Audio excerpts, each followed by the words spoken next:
시청자 여러분께 문화 인사드립니다. 제네박당 훈장 윤목사입니다.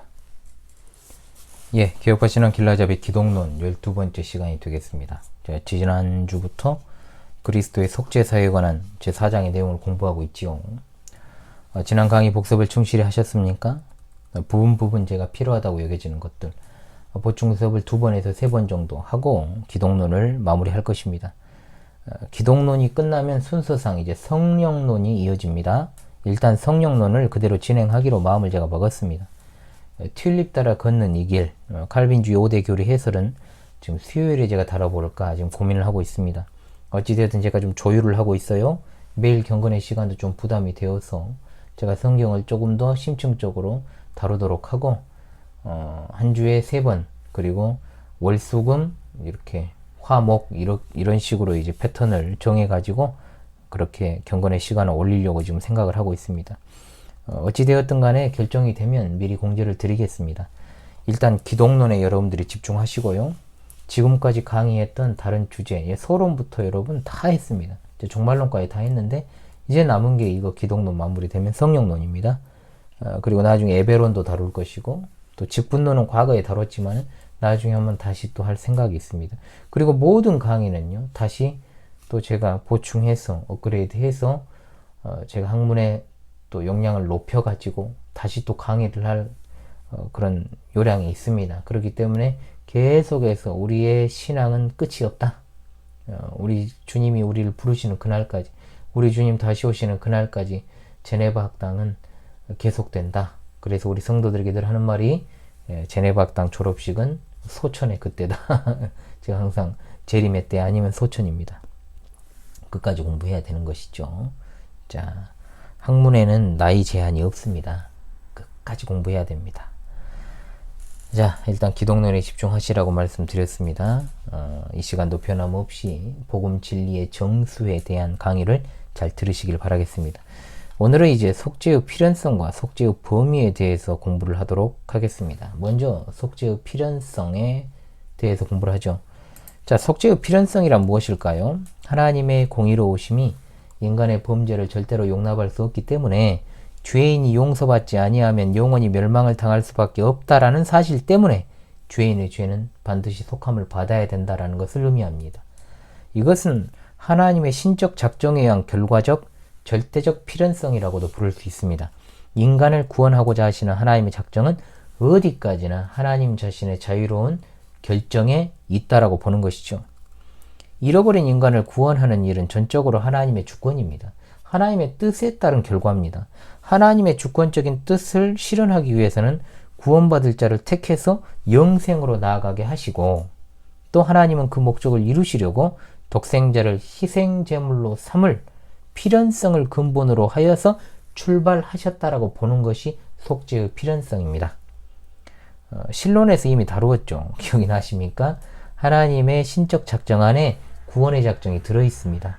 그러므로 하나님께서 그 구원을 주시는 방편, 즉 대속의 희생 제물이 되시는 예수 그리스도와 그분의 보혈에 의한 구원을 하나님이 확립하신 것이죠. 하나부터 10까지 우리 구원은 다 하나님께 달려있는 것이 바로 거기에서 나오는 겁니다. 물론 이 속죄의 필연성에 대해서 다른 견해를 펼치는 개혁파 신학자들도 있습니다. 이른바 가정적 필연성이라고 불리는 것. 속죄를 통해 하나님이 죄를 용서하시어 선택받은 자를 구원하셨지만 전능하신 하나님께는 다른 방법도 가능하셨을 것이다. 그러나 주권적인 지혜로 독생자를 대속의 희생제물로 삼은 것이 최상의 방법이었다라고 보는 겁니다. 그런데 일견 하나님의 권능과 주권을 강조하는 것처럼 보이는 이 주장을 이해할 수도 있겠습니다만 우리는 성경이 가르치는 속죄의 필연성을 절대적이고 불가피한 것으로 보고 그 안에서 하나님의 놀라우신 사랑의 깊이를 발견하는 것으로 충분하지 이렇게 무슨 가정을 하거나 여러 가지 추정을 하거나 생각을 할 필요는 없다라는 것이죠. 자, 그렇다면 이제 속죄의 목적과 범위를 좀 살펴보도록 하겠습니다. 자, 그리스도의 속죄 사역의 목적은 무엇입니까? 하나님과 인간 사이의 화목을 가져오기 위한 것입니다. 그것은 어디까지나 잃어버린 자를 찾아 구원하는 것과 동시에 실질적으로 영원한 구원을 얻게 하는 데 있다라는 것이죠. 그것은 하나님께서 택하신 자를 구원하고자 하시는 영원한 뜻을 실현시키는 데 있습니다. 한마디로 속죄의 목적 안에 그리스도의 속죄 사역의 범위까지 들어가 있는 겁니다. 그것은 그리스도께서 자기를 희생제물로 삼아서 친히 속죄 사역을 담당하신 것은 제한된 의미의 택자를 위한 것임을 명백히 밝히고 있다는 것이죠.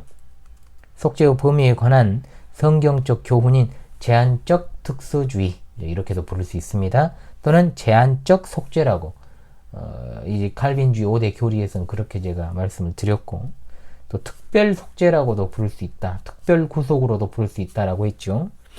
또는 이제 무제한적 보편주의 또는 만인 구원론이라고 하는 이설들이 또 존재를 하고 있습니다. 굉장히 문제가 많은, 이제 쉽게 말하면 인간의 자유의지에 바탕을 둔 잘못된 사상들이죠. 자, 그렇다면 한번 하나씩 살펴보겠습니다. 간략하게. 먼저는 제한적 특수주의 또는 제한적 속죄론이라고 불리우는 성경의 진리입니다. 이것은 이제 개혁파의 입장이고, 또 칼빈주의 5대 강령 가운데 하나이고, 동시에 하나님의 주권에 있어서의 애정의 의미를 단적으로 표현하는 것입니다. 성경의 교훈을 바르게 이해를 한 개혁파 개혁교회 칼빈주의의 교리죠. 하나님은 선택함을 받은 자들만을 위해서 구원을 작정하셨고, 그리스도께서는 그 구원의 작정에 의해 선택함을 받은 자들만을 위해서 죽으셨습니다. 그러므로 결국에는 선택함 받은 자들만 구원을 받죠. 이미 그리스도에 우리가 호칭해서 공부를 했지 않습니까? 예수님이라는 호칭 자체가 자기 백성을 그들의 죄에서 구원할 자다, 이 의미가 들어있다는 것이죠. 그래서 바울 사도는 디모데전서 4장 10절에서 말하기를 하나님은 믿는 자들의 구주라고 옳게 말하고 있습니다. 자, 속죄의 성질은 이처럼 제한적입니다. 누구든지 예수 그리스도를 구주로 믿는 자들은 구원을 얻는다. 이 진리는 곧 누구든지 예수 그리스도를 구주로 믿지 않는 자들은 구원을 얻지 못한다는 진리입니다. 그렇지 않습니까? 속죄의 의미 자체가 이미 제한적이라는 것을 명백히 하고 있습니다. 제한적이라는 말에 불쾌감을 느끼는 자들이 많은 것 같습니다. 한편으로는 그러나 그리스도의 속죄 사역은 모든 시대 모든 인류의 죄를 속하기에 충분한 것도 또한 사실입니다. 즉 속죄의 가치와 능력은 그 자체로 무제한적인 것이죠. 제한적인 속죄라고 부르는 것은 그리스도의 속죄 사역을 성령께서 한 사람 한 사람, 즉 하나님께서 택한 자에게 적용하시기 때문에 제한적인 속죄인 것입니다. 즉 속죄의 가치와 능력은 무제한적이지만 속죄의 적용은 제한적인 것이죠. 이해되십니까? 요한복음 6장 38절 39절에 내가 하늘에서 내려온 것은 내 뜻을 행하려 함이 아니요 나를 보내신 이의 뜻을 행하려 함이니라. 나를 보내신 이의 뜻은 내게 주신 자 중에, 다시 한번, 내게 주신 자 중에 내가 하나도 잃어버리지 아니하고 마지막 날에 다시 살리는 이것이니라. 아멘. 제가 이 부분 강조를 했지요. 두 번째, 이제 무제한적 보편주의 또는 보편구원론이라는 게 있습니다. 아주 문제가 많죠. 이것은 예수 그리스도께서 모든 사람을 구원하시기 위해서 죽으셨다라고 주장하는 겁니다. 하나님이 모든 사람을 구원하기를 의도하셨기 때문에 결국에는 모든 사람이 구원을 받는다라는 견해입니다. 다시 말해서 예수 그리스도께서 모든 사람을 위해 죽으셨기 때문에 모든 사람이 구원을 받는다는 만인 구원론. 무제한적 보편주의. 이것은 자유주의자들의 주장이죠. 그들은 인간의 전적 타락 자체를 믿지 않습니다. 영적인 무능력도 인정하지 않습니다. 그러므로 성경을 왜곡시키는 이런 그릇된 주장을 펼치게 되는 겁니다. 자, 그리고 세 번째, 이게 제일 큰 문제죠. 선택적 보편주의입니다. 일명 알미니안주의라고 부릅니다. 이들은 하나님이 모든 사람을 구원하시기로 계획하시고 모든 사람을 위해서 구원을 완성하셨지만 모든 사람이 구원을 얻은 것은 아니다. 뭔 개소리냐? 즉 구원이 만인에게 제공은 되었는데 어떤 사람들은 자신들의 자유의지로 구원을 선택하는 사람이 있는가 하면 어떤 이들은 자신들의 자유의지로 구원을 선택하지 않기 때문에 모두가 구원받는 것은 아니라는 주장이에요. 이거 제가 입이 아주 달아지도록 말했죠. 이들의 주장은 자유주의자들의 만인 구원론과 맥락적으로는 같습니다. 근데 결과를 다르게 도출하는 형태로만 딱 틀어버린 것 뿐이에요. 그러나 이들도 인간의 전적 타락을 인정하지 않기 때문에 이런 결론이 나온 겁니다. 인간의 자아를 통해서, 자유의지를 통해서 구원받을 수 있다라고 주장하는 것입니다. 인간이 스스로의 구원을 결정하면 누가 도대체 하나님입니까? 이들에 따르면 최종 구원의 여부는 결국 인간의 손에 달려 있는 거예요.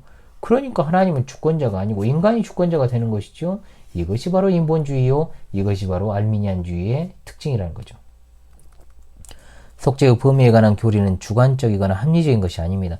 성경에서 도출된 교리입니다.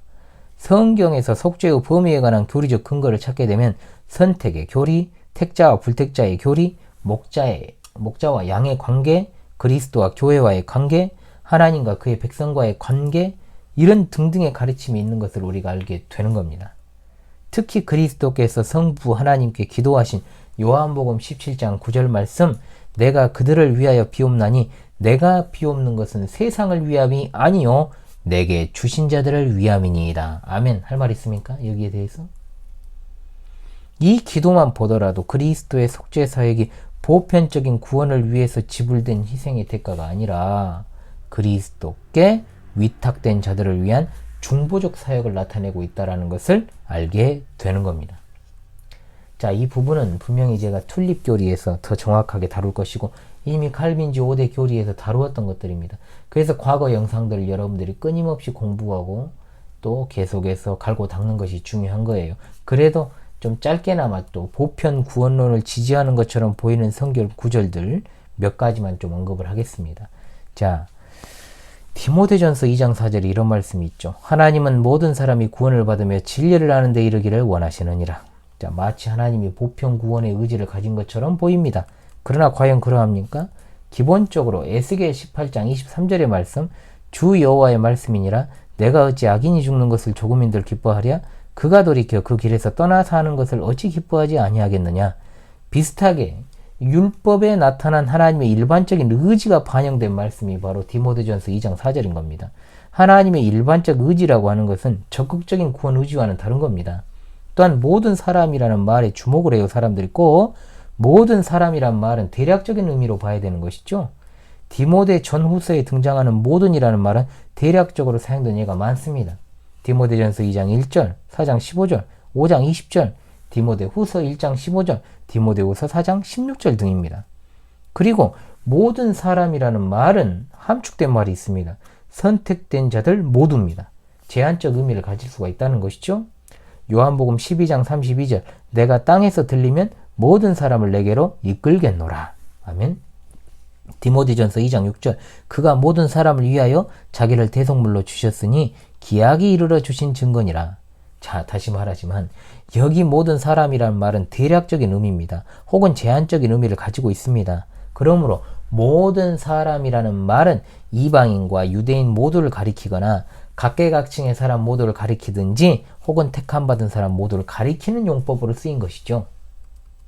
자, 베드로후서 3장 9절에는 이런 말씀이 있습니다. 이거 나중에 상세하게 다룰게요. 주의 약속은 어떤 이들이 더디다고 생각하는 것 같이 더딘 것이 아니라 오직 주께서는 너희를 대하여 오래 참으사 아무도 멸망하지 아니하고 다 회개하기에 이르기를 원하시느니라. 자, 여기 나오는 너희라는 말을 택자를 가리키기에 아무도 멸망하지 않는다는 말이 문제될 것은 없는데도 불구하고 아무도에 집착을 하니까 또 너희가 안 보이는 겁니다.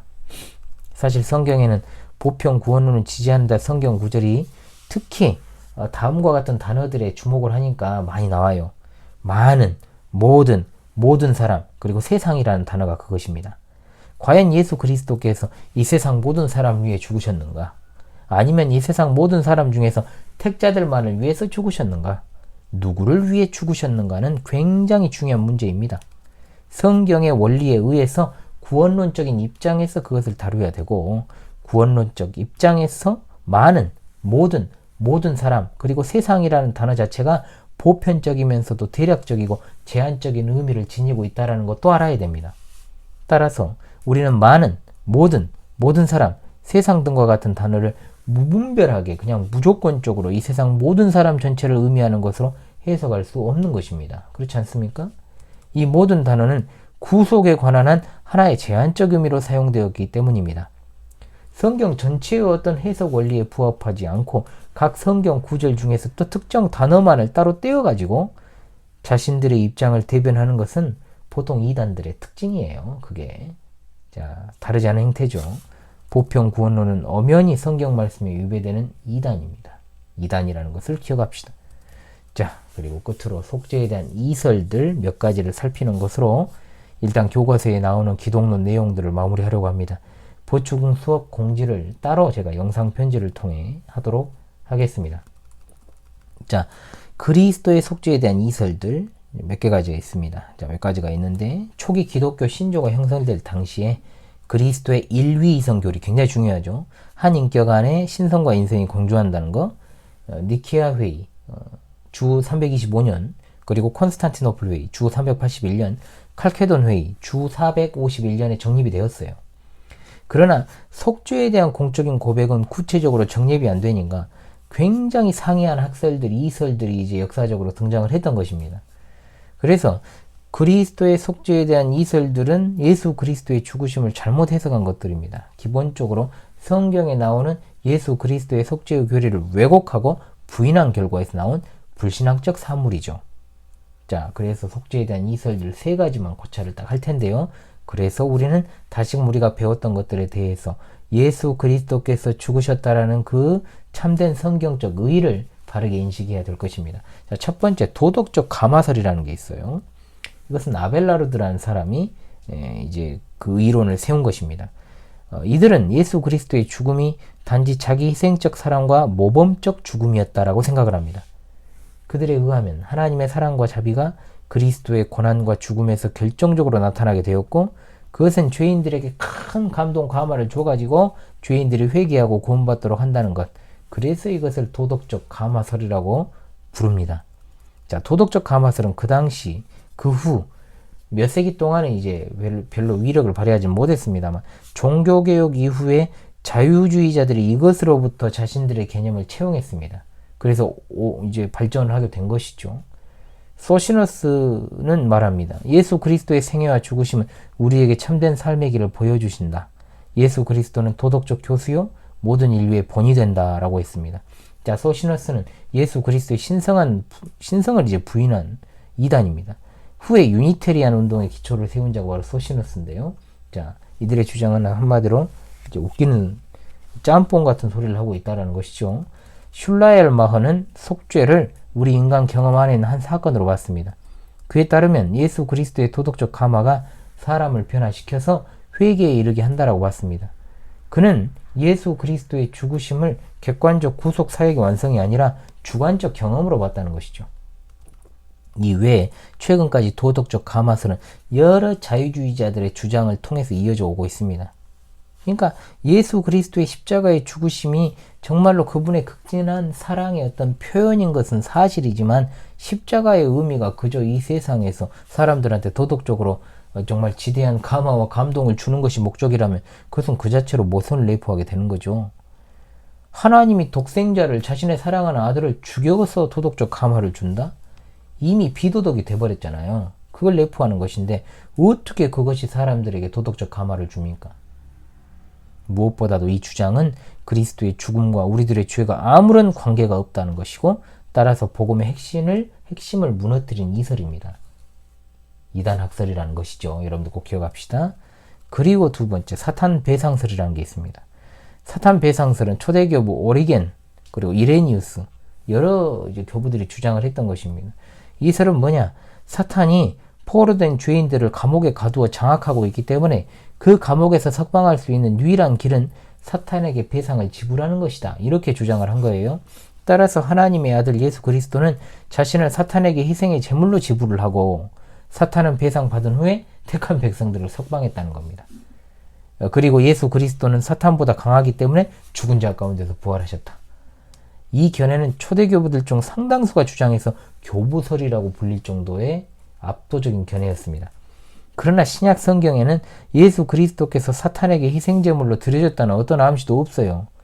물론 예수 그리스도는 자신을 희생의 제물로 드린다라고 말씀하셨습니다. 그리고 예수 그리스도의 중보적 속죄의 죽으심으로 말미암아 사람이 분명 죄와 사탄의 지배로부터 벗어난 것도 사실입니다. 그러나 하나님께서 예수 그리스도를 사탄에게 희생제물로 바쳤고 후에 예수 그리스도를 부활시켰다면 하나님과 사탄이 일종의 어떤 흥정을 한 거잖아요. 그렇지 않습니까? 즉 아들을 내어준 대신에 택한 자들을 내어주는 일종의 상호 교환이 되어버리죠. 이런 식의 주장은요, 마치 그리스도의 죽으심을 굉장히 드라마틱하게 묘사를 해가지고 교인들의 감성을 자극할 수 있을지는 모르겠습니다만 일부 이단들이 이걸 주장하잖아요. 성경에서 벗어난 이단입니다. 속죄의 대속물을 왜 사탄에게 줍니까? 하나님께 드린 것이죠. 사탄은 죄인에 대한 청구권이 없습니다. 죄인들을 석방하는 대가로 보상받을 권리도 없고요. 근거도 없어요. 이것은 정말 사악한 이유가 뭐냐? 사탄과 하나님을 동일선상에 놓는 겁니다. 사탄의 일을 멸하러 오신 예수 그리스도의 성육신의 목적까지도 뒤흔들어버리는 주장이 될 수 있습니다. 사탄 배상설은 명백한 이단학설입니다. 자, 그리고 신비설이라는 게 있습니다. 에드워드 어빙, 여러분 기억나시죠? 현대 세대주의자의 창시자 에드워드 어빙, 이런 사람들이 주장했던 것인데, 그리스도께서 그의 성육신으로 그의 인성이 정결하게 되셨고 사람들이 그를 믿음으로 말미암아 그의 새 인성에 신비적으로 연합됨으로써 의를 주입받아서 구원에 이른다라고 주장을 합니다. 이것을 신비설이라고 부릅니다. 그러나 이 학설은 그리스도의 죽음보다 그의 성육신을 중시하므로 그의 죽음의 중요성을 부정하고 또한 하나님의 형벌적인 공의 개념을 제대로 세우지도 못하고 있기 때문에 바로 갖고 있잖아요. 신비주의 이단의 주장이다라고 볼 수 있는 것이죠. 자, 이상 속죄의 이설들에 대해 세 가지 정도를 고찰했습니다. 그리스도께서는 하나님의 공의를 잘 기억합시다. 죄를 싫어하시고 죄 또는 죄를 지은 인간에 대한 철저한 형벌을 내리시는 일이 바로 하나님의 공의입니다. 그 하나님의 공의를 만족시키기 위해, 충족시키기 위해서 죽으셨습니다. 칼빈은 그리스도의 죽음의 희생은 우리의 죄를 씻어주시고 하나님의 공의를 만족시키셨다라고 했고, 웨스트민스터 신앙고백서에는 주 예수는 그의 완전한 순종과 자신에 대한 희생으로 아버지의 공의를 완전히 만족시켰다라고 9장 5항에서 진술하고 있습니다. 자, 여러분 다음 수업 시간으로 찾아오도록 하겠습니다. 이제 보충 수업이 될 것 같은데요. 보충 수업을 하고 나서 이제 매주말 하면은 또 기독론도 마무리되게 되겠습니다. 참 시간이 금방금방 흐르는 것 같습니다. 지금까지 제네박당 훈장 윤 목사였습니다. 감사합니다.